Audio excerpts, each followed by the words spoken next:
caɗele ɗe ma won hen ɗi cifimi caɗele ɗe wonnoɗe kewɗi mbimi tawde woni a rokki ganduɗa hoore ma tuyomi sifo hunde caɗele ɗe meɗi mbeɗa waɗa kabaruji jimi hen e fannu goto ɓe mbi hitande 1996 1976 imanoma ko hoɗi e nder Sénégal mana waɗanoma recensement de la population ɓe mbi on ɗon saaha population Sénégal foof wonno ko 4 997 885 hono million ngaji 4 temedde jeenayyi capanɗe jeenayyi e jeeɗiɗi ujunere e temedde jeetati capanɗe jeetati yimɓe joyi ɓe mbi e ɓen ɗon 4 997 885 ɓe mbi e nder temedere neɗɗo fof capanɗe 4 ko jolfo ɓe mbi 12 ko tukuleur 11 ko pullo ɓe mbindi ɗum kay Jayde Soleil garmi mbeɗa waɗa kabaruji laawimi hen mbimi ko kamɓe de mbindi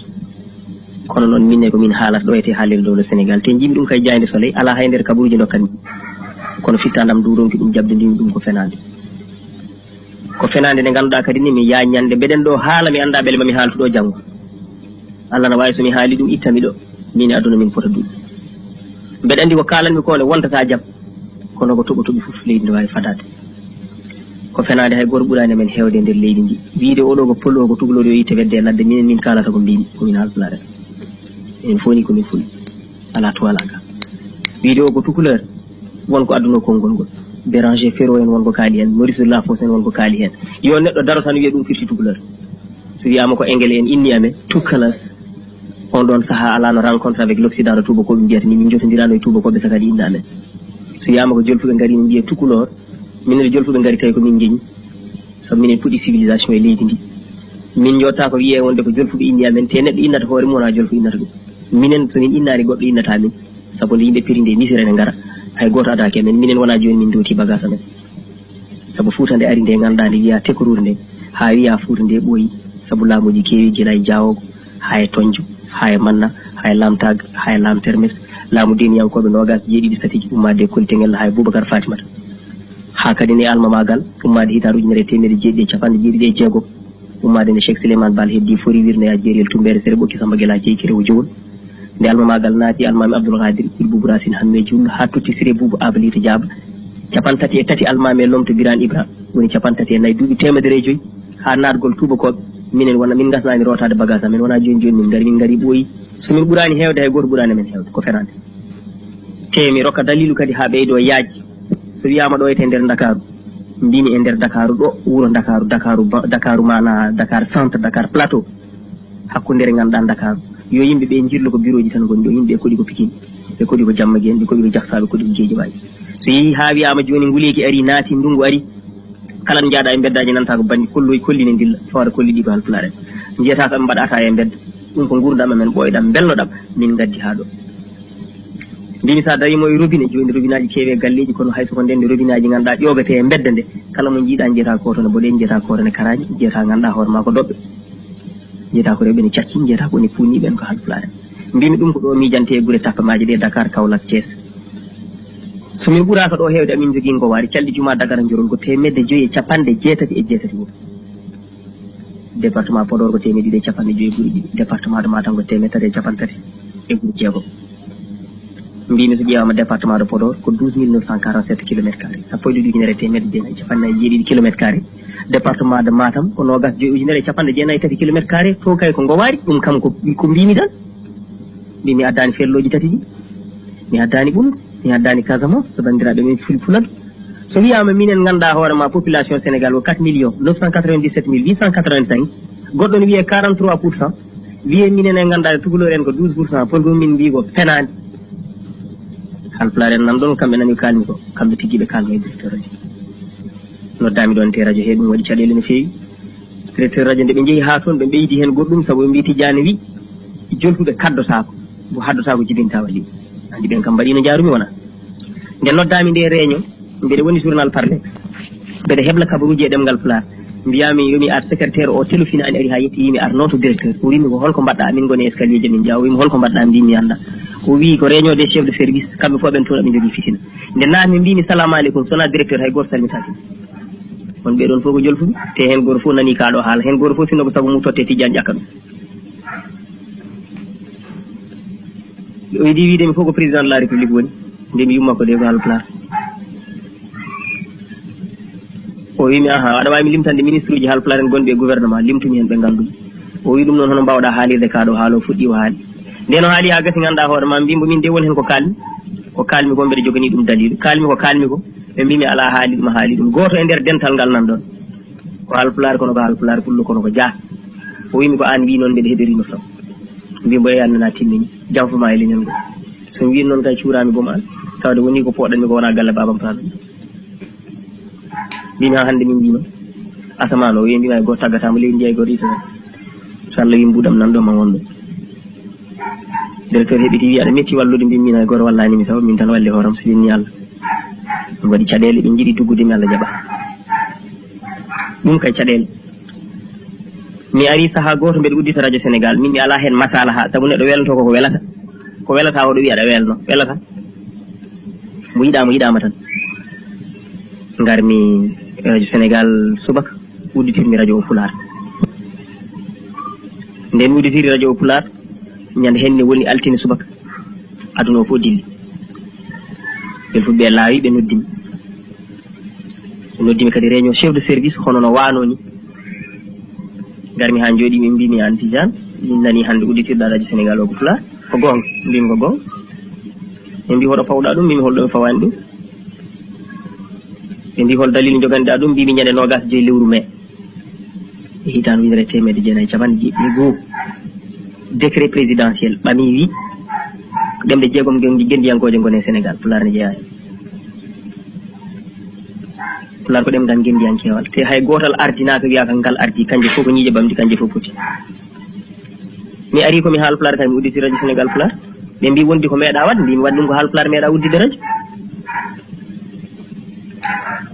o wimi mbimi ɓe mbi ko haalpulaar meeɗa udditi radio sa ari an udditi radio tan kalta ko Pulaar mbimi ko ɗum moynumi te ko ɗemgal gendiyankewal c'est une langue nationale comme les autres ɗum ɗon minne mi waɗi ɗum heddoto kay koko mbatta ɓe mbi ɗum min jiiɗi hoɗo ɗimmit par ce que il faut pas rompre avec les habitudes ko wonno hanki heccanki ko watteno ko hoɗo ara an tan ana famɗiri wiide aɗa wayla ɗum sa ari udditirto jolfe mi yimɓe fof udditirte ni mbimi ala directeur winam mbima windantu kam kayit mbiya hen so neɗɗo fini subaka are radio sénégal ne uddita yo udditir tan jolfe oɗo haal hen ɗemgal gongal mbindami fof kayit en matière d' administration seuls les écrits parlent min mbimo e ɗemgal tubankore mbimi windumi jogo o wimi windata kono mi haali mbimi cikkumi haydara haalani o wimi mi an Tidiane a meeɗa tidde hoore mbimi eyyi aɗa andi ko waɗi meeɗa tidde hoore o wi eyyi mbimi ne foti o wasa tidde hoore nanodiren kono ngol lawol jiɗɗa wiide komi tiiɗi hoore o wi eyyi mbimi waɗ ɗum memɗa ko ƴiiƴe mam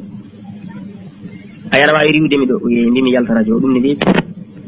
radio ko wutte so wuuɗi tan mi liggat kono le Pulaar c'est mon sang Pulaar o wi mbimi ko ƴiiƴe mam haydara mi fondani nenam babam fof am o wiye mbimi ko Pulaar tan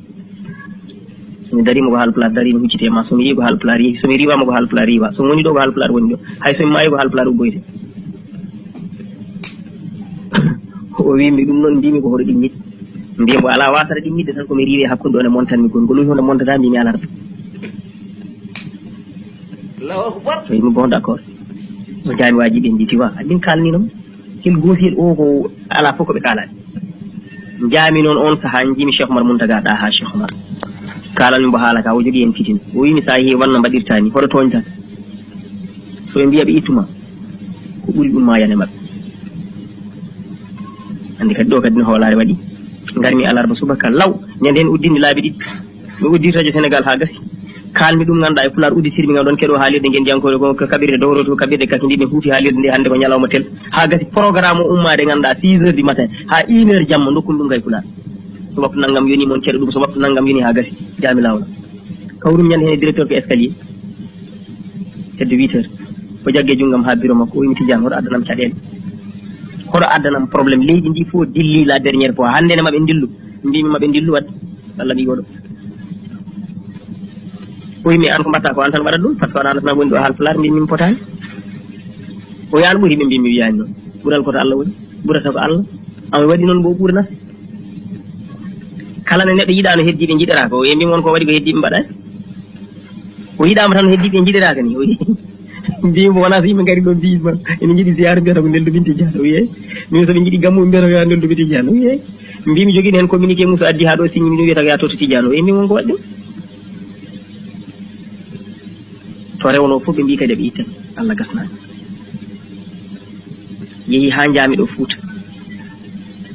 nelami toon mission jaami ɓamoyɗi habaruji kewɗi ganduɗa ko faati hono ko keɗoɗon ko oɗo saaha ko faate cellal ɓalli so tawi are nder reedu Fouta hannde ayi Fouta meɗen wonno tan ko huuɗo e ɓakke huuɗo tan e ɓakke wonno ko ɗanniyankoɓe waɓeno mon ɓe ɗanni jiili toon hunde ngari mayi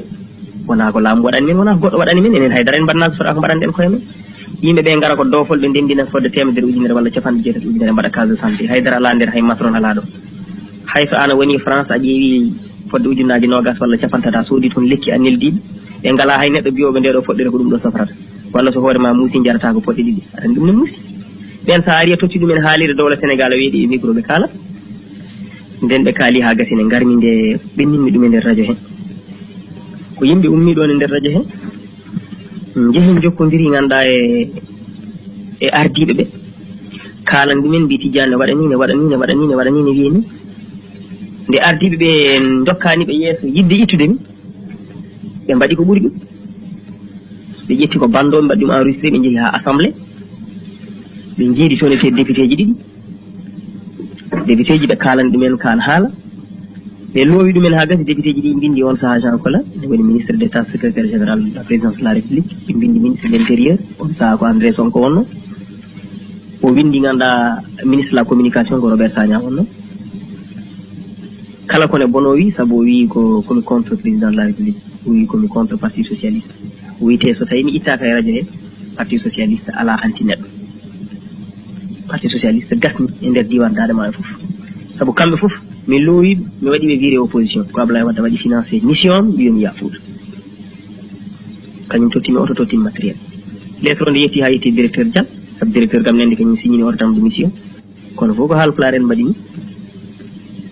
e goɗɗum saabu Haalpulaar darimo e radio e huccite amen nder caɗele te ko minen jiiɗi taniraɗo goto omi Tidiane wona aɗa jogui añ ɓendini o wi wattam hen mi wondi darade añ jemma mi añe te kala neɗɗo dari ma wonma mi daron wiya wonata sona Allah sali Abou Alassane ñande tawa yeru Mar Diallo ko seeɗa hen goto ma yaade ciɓitimi mbi mba haali gonga an aɗa wawi añde mi neɗɗo heewi añde ko ɓuuri ɗum Allah haɗanam añde neɗɗo ni min de mi añanima somi wawine kay mi joguima caravas mi fiyatama oɓe mbimi Abdoul Bocar Aldundu Segel noon wonko yi fii hande aɗa wawi fiide ma caravas hefte junngo mum ko mbi noon ko fof kadi ne Allah addi ɗum kono noon min mi fiyata e goto ñalawma hande on wiyama Tidiane jewte Pulaar fof ko an halfina hay goto min ganda hay goto jotodirani e radio an ka journaliste ka agent de la radio heddiɓe mbaɗa ɗo jewte jaaha an wiyata min nde ɗo yewtere ne moƴƴi an wiyata min nde moƴƴani an wiyata jomum ko ni jarinta mbadi yewtere ma ko ni siforto so tawi jomum ari to amen min mbiyata ɗum ko yaato Tidiane ko kalanɗa amen goto e mabɓe kadi ne ko ɗum min nanata kono ñande bonnanmi hen goto yomi boniri ñande fof darimi bonnande hen goto oto Allah moƴƴin ko jahani mi ala wonan ni ete mi watta ɗum mamin maslodir ɗum ko hunde tan e caɗele mi wonko waɗi ɗum ko ɓuuri wadde grave mon ko ɓuuri wadde grave saabu ɗum ɗo ko caɗele tan ganduɗa neɗɗo tan dari waɗoy haali caɗele cuuɗiɗi mi fini subaka tan mi udditi suudam taw mi hono ullundu ne hasna ha gasi ne fewna ne waɗa daman suudu mi yeehi nder wuuro gartumi takkusan garmi taw ɓe keeli sellir suudam ha gasi ñagude Allah ne waɗa mi aflima ɗum balɗe jeegom mi tinani ɗum fof gasani won moltoyiɓe en neɗɗo goto mi yiiɗa wiide ko wuuro naggam o jeeya debbo goto korɗo ne jeeya wuuro e nder reedu Fouta golle golla ha gasi waɗoya ko waɗete noon jaami ha toon ñallumi toon jaadumi e julle Bacci Sarr silam goto jaadumi e Ablaye Diop konno jatta ko yen min jeeyi ha toon kono ɓammi toon ko hay goto anda balɗe nogasi goo hayso tawi woni jarmi ko kaas ndiyam mi tuutat hade mi sirtude hen ko caɗele mawɗe ɗum ko fof ko hollude ko caɗele radio ko hono ko mbinoɗa e nder yewtere men tan dental yimɓe ɓe weeɓani te kadi ne waɗi ko tubako wiyata l' esprit de compétition mauvais sens saabu esprit de compétition bon sens woni ha Mamadou Alassane Bamo golloɗe golle ɗe koɗe pewɗe koɗe moƴƴe tawde koɗe pewɗe koɗe moƴƴe mi eto wadde ko ɓuuri tawde o yiɗama e nder golle pewɗe moƴƴe ɗe mi waɗa ko ɓuuri ko waɗata ko min beele mami yiɗi ko ɓuuri ko yiɗa ko kono so tawi woni Mamadou Alassane Bane golle ɗe koɗe joɗɗe koɗe pewɗe ala fof ko kaɓortoɗa golle makko ɗe sona an jaam walla wadde yo maay walla yo ñaw walla jaha ndindina boy ɓuri ɓemo doole beele ma janema ko itte andi ɗum ɗo ko esprit de compétition mauvais sens no tubako wiyatni ɗum ko hunde tan e caɗele wonko yiya goɗɗum ha wayno leydi comme ɗum ko caɗele ɗe ma won hen ɗi cifiiji caɗele ɗe wonno aɗa kewɗi mbimi tawde woni a rokki ganduɗa hoore ma toyomi sifo hunde e caɗele ɗe meeɗi mbeɗa waɗa kabaruji jiimi hen e fanno goto ɓe mbi hitande 1996 1976 ƴimanoma ko hoɗi e nder Sénégal mana waɗanoma recensement de la population ɓe mbi on ɗon saaha population Sénégal foof wonno ko 4 997 885